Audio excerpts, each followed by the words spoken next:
The sound was small in all that empty land. A tin choked creek carried on the Wyoming wind. Samuel Thornton reined in his base stallion and listened hard. Another faint moan come from the cottonwoods by a broken homestead. His hand found the cold at his hip. The sun was sinking. The land was quiet, and trouble liked the quiet places. He pushed the door with his boot and stepped inside. Dust hung in the air. The roof sagged. The smell hit him first. Sweat, fair, old blood. In the far corner, a young woman lay bound hand and foot. A filthy strip of burlap cut across her mouth. Her blue calico dress was torn. Dark hair clung to her cheeks. Her eyes were wide and wet with terror. Easy, now, Samuel said, voice rough from to many silent days. He holstered his gun, and cut the rapiers with his knife. She flinched at his touch. He worked the knot at the back of her head and pulled the gag free. She gasped hard, chest heaving, lips cracked and bleeding. I can't breathe, she whispered. Those words split him open. For a moment, he was somewhere else. Smoke, fire, a cabin he could not reach in time. He forced the memory away and cut the rope at her ankles. Can you sit up? He asked. She nodded and tried. He steadied her. In the dim light, he saw the marks on her wrists, the bruises on her arms, the grey look of thirst. He brought his canteen to her lips. Slow, he said. She obeyed, eyes never leaving his face. How long?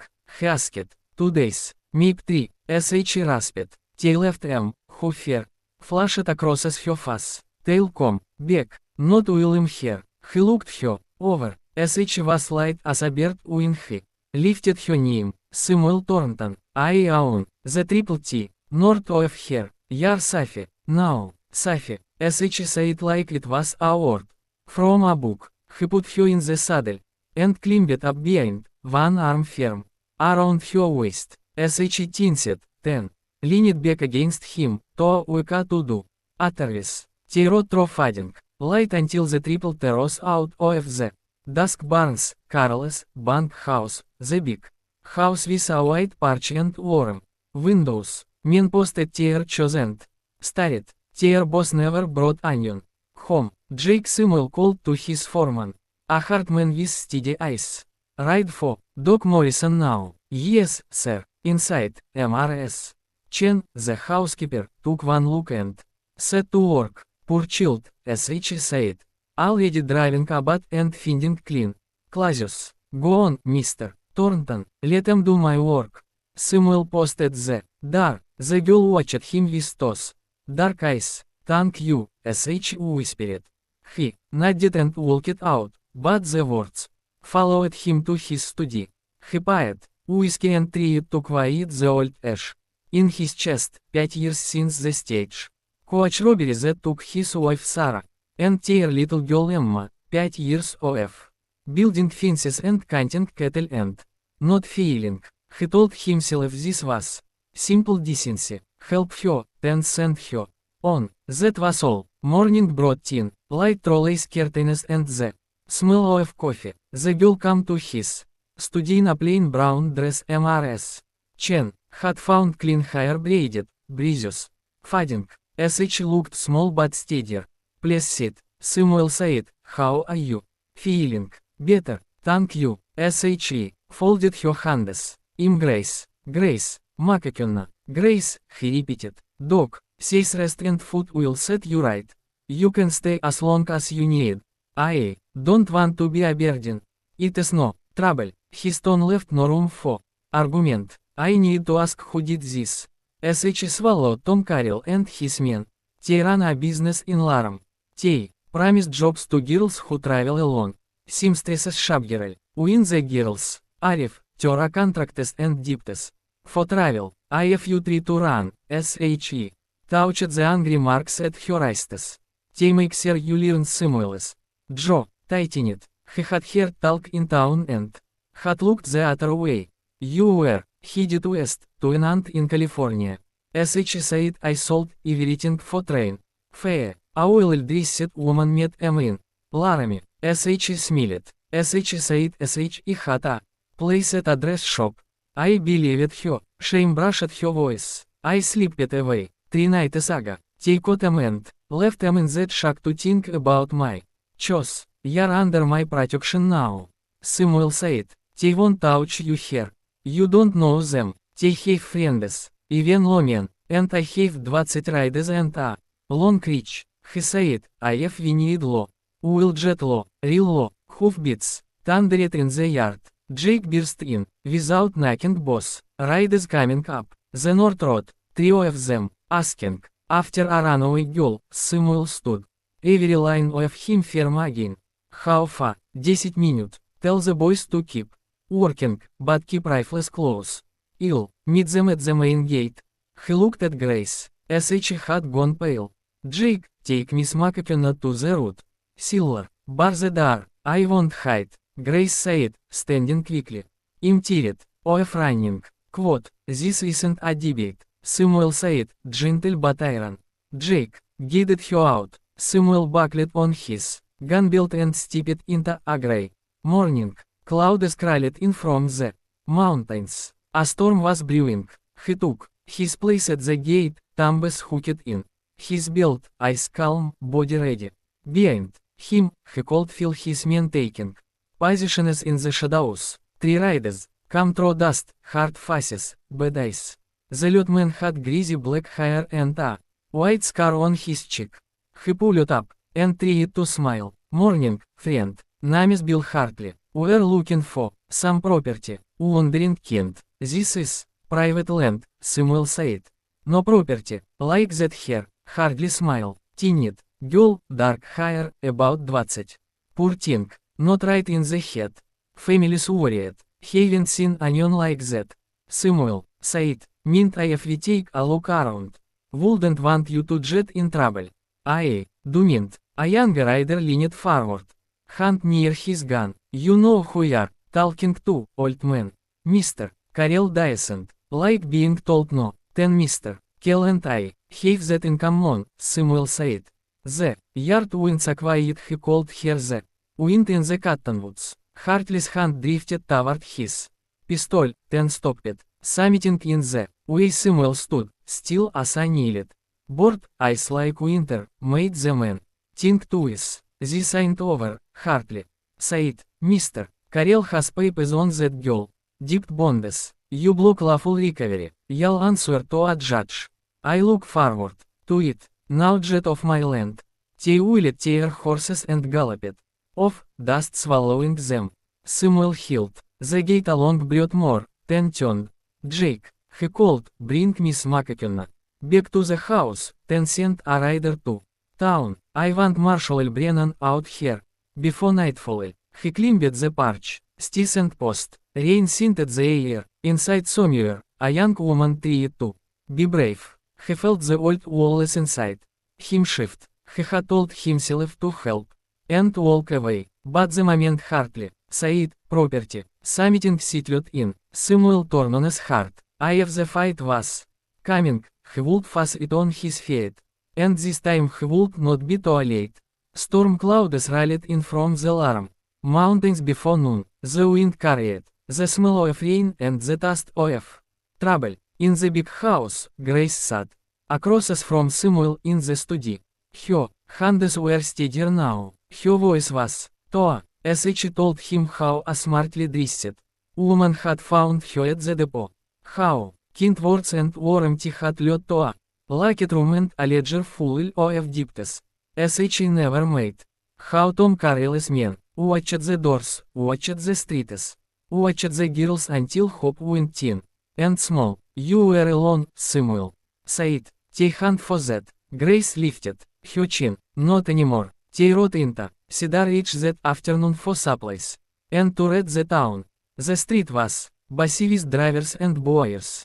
At the Silver Dollar Saloon, Tom Carell held court in a thin suit that did not hide his cruel eyes. Samuel walked through the bat wings and the room went quiet. Mr. Thornton, Carell said, spreading his hands. Join, I'll stand. Samuel said, I have one thing to say. Miss McKenna is not Property, kill Smilet without warrant, and drew out a folded paper. SH signet, a contract, took $300 США. 10 run, Judge Harvick will confirm, the law, if sin you king of law. Samuel said, it stinks of money and fear. A big man with a scar on his cheek rose from a nearby table. Bill Hartley, his hand having near his gun. You, calling the judge a liar. I'm calling you out of my way, Samuel said. Tell your boss to keep his distance. Quote, when Samuel left the saloon, people watched him from doorways and pretended they were not watching. At Morrison's Driboudes, the owner spoke in a low voice. Judge Harvick was coming to town. Papers would be signed. Warrants would be ready. Across the street, Margaret Sinclair, the banker's wife, stopped Samuel and pressed a list into his hand. 12 names, 12 girls, dates, places, disappeared. Not everyone is blind, SH said, but fear is a heart. Jail, back at the triple T, Samuel doubled the watch. He walked the fence lines at dusk and traced the porch rail as if it could tell him what come next. After dark, he heard thunder long before the rain. He also heard the sound of many horses. They come at daybreak, 20 men in a rough half circle at the gate. Tom Kell in front, Judge Harvick in a black coat. Sheriff of Daniels at his side with a tight face and darting eyes. Mr. Thornton, the judge called. I have a lawful warrant for the return of Grace McKenna. Samuel stood in the open with his rifle resting easy in his hands. Behind him, his men were shadows in windows and doorways. You have paper bought with a bribe. That is not law. The court has ruled. Harvick said, refuse, and you will be charged. Quote, Grace stepped onto the porch. Before Samuel could stop her, her hair was braided neat. Her eyes were clear. I will speak. SH said, I was taken by Liz. I was beaten for trying to live. I own a man adept for my own chains. You will be silent, Harvick snapped. A contract breaker does not address the court. Samuel's voice turned flat. The only way SH lives is over my dead body. The yard went still as winter. Then Grace did something none of them expected.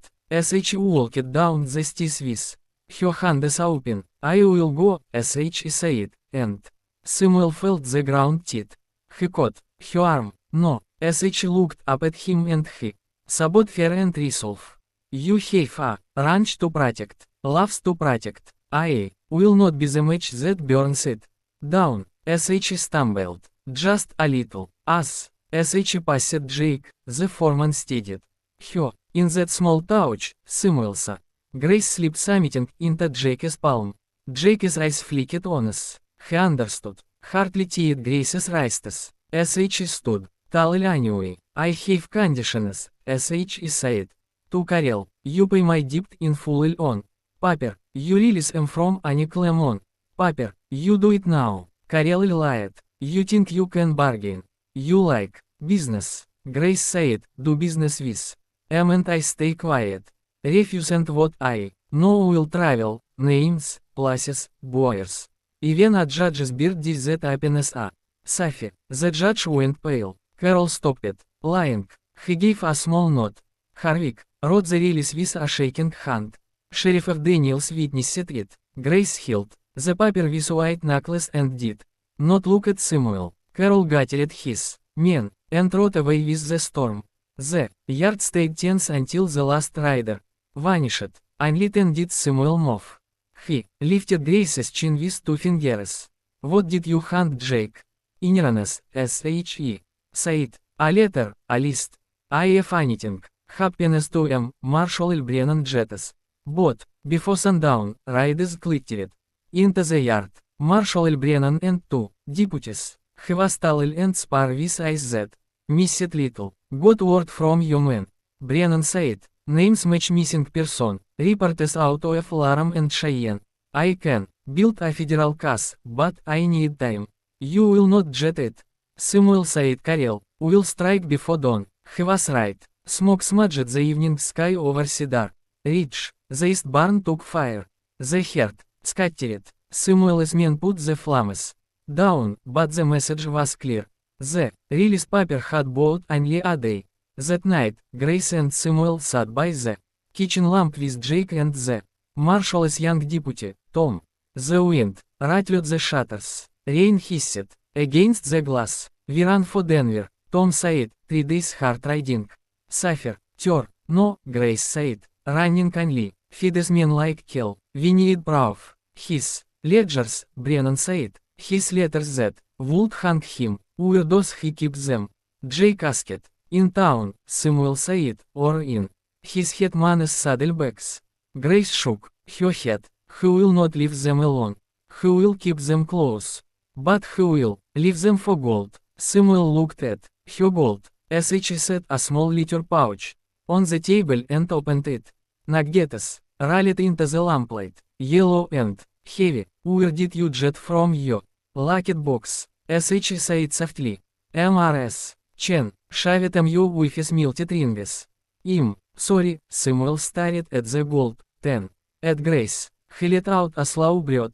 Number, you're not wrong. As she would have used it to save someone.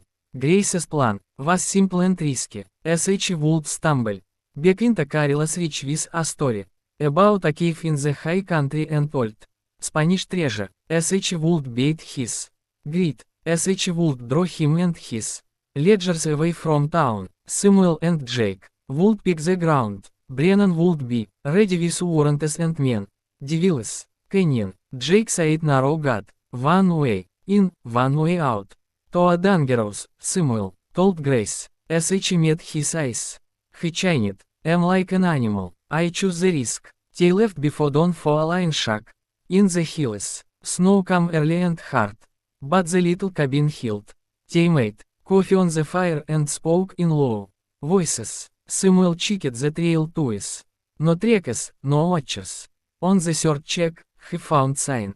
Carol's scouts had reached the lower switchbacks. It was time. Grace brushed dirt on her cheeks and tangled her hair. As she put on the torn blue calico dress. As she looked like the girl Samuel had first found, except for the steel in her eyes. If I do not come back by sundown, as she said, you ride for the canyon and you do not wait. Samuel caught her hand. You come back, I will. 3. As she squeezed his fingers. We breathe together now. Remember, as she slipped into the trees like a shadow. By medium morning, Jake came up from the valley with news. Kill took the bait. 10. Men riding with him. He's heading for Devil's Canyon. The rest at your house, boss. The judge stirred to a quote. Samuel felt the heat rise behind his ribs at that. 10. We split. I take the ranch, you take the canyon. Marshall, bring your men to both gates. Snow fell in thin, bright needles as the plan unfolded. In the high country, Grace stepped out of the pines and into a curious spot. A small figure holding a leather pouch that flashed yellow in the sun. Far below, Samuel and 2 riders slid along fence lines toward his own front door, where a crooked judge lifted through private letters with greedy hands. The Wild West held its breath. Wait, before we move on, what do you think about the story so far? Drop your thoughts in the comments. I'm really curious to know. Snow fell in thin white lines as Grace stumbled into the trail below the line. Shock, her hair was tangled, her dress was torn, as she clutched the small leather pouch tied to her chest. Kill's scout saw her first. Then Curiel himself rode up with 10 men. Bill Hartley sat to his right, scar pale against cold skin. You again, Curiel said, bring her here, Grace. Let them pull her to his horse. She raised the pouch and shook it. So the nuggets rang together. More of this in a cave, she said. Old Spanish kind, I can show you. Hartley narrowed his eyes. Smells like a trick. It smells like money, Carol said. Tire, we ride. They pushed hard toward Devil's Canyon. Wind drove snow through the pines. The trail narrowed to a trot or a frog where the walls rose high and close. Grace led Herself stumble and cry, sh kept her. I slow and counted the tears sh and. Samuel had marked the night before. At the second bend, sh stopped up ahead. Sh said, the cave is above the wash. Kill leaned down. If you lie, girl, I throw you off the cliff. Grace looked past him and saw a small flick of a hand upon the rim. Jake's signal. Sh took one slow breath and said, right turn. Shots cracked from the rim. Rock speed. Horses reared. Men cursed and scrambled for cover. Jake and four triple riders had the high ground and knew the English. Take at the line of men into this fast hard fire. Grace dove into a cut in the wall and pressed flat. Hardly fired at the rim and then at the shadow of a rider on the far side. Kill dragged his horse behind a boulder and screamed for his men to push forward. But the canyon was a narrow box. There was no room to charge, and the rim was a knife at their throats. Down in the valley, Samuel slid along his own kitchen wall with 2 hands from the ranch. Snow melted on his coat. He eased the back door open and stepped into the quiet room. Voices come from the study. I told you, Judge Harvick said, fingers riffling papers. Thornton, place the saint but writes to every railroad man in Cheyenne. We will find summiting. Sheriff Daniels stood near the stove, hat in his hands. His eyes were teared. Judge, this doesn't sit right. It sits where money puts it. Harvick snapped. Samuel stepped into the doorway. Stay away from my desk. The judge span. Daniels froze. Samuel is cold. Was steady, but his voice was calmer than his own heart. Sheriff, take his gun. Daniels looked from judge to rancher and made a choice. He drew, but not on Samuel. He took the judge's pistol and set it on the desk. You're a fool. Harvick hissed at him. Maybe I was, Daniel said. Not Taddy. Samuel, not dishonest. Open your safe, judge. Combination is your wife's birthday. Harvick's face drained. He crossed to the corner cabinet and spun the dial. With shaking hands, the door swung wide. On ledgers, sealed letters, and a tick pouch of cash. Take them, sheriff. Samuel said, all of them. Quote, gunfire still rattled the air outside. Samuel kept the judge seated and slid a sheet of paper across the desk. Right, what you have done, names you took, money you took, warrants you sold. We will end this in the open where your friends cannot hide. Harvick stared at the blank page. You won't shoot him, he said, but his hand trembled. Right, Samuel said, or I swear by my wife and girl buried on that hill, I will drag you to the yard and let the town judge you. The pen scratched. Back in the canyon, the fight turned. A shout came from the stream. Marshal L. Brennan led 6 deputies to the edge, rifles ready.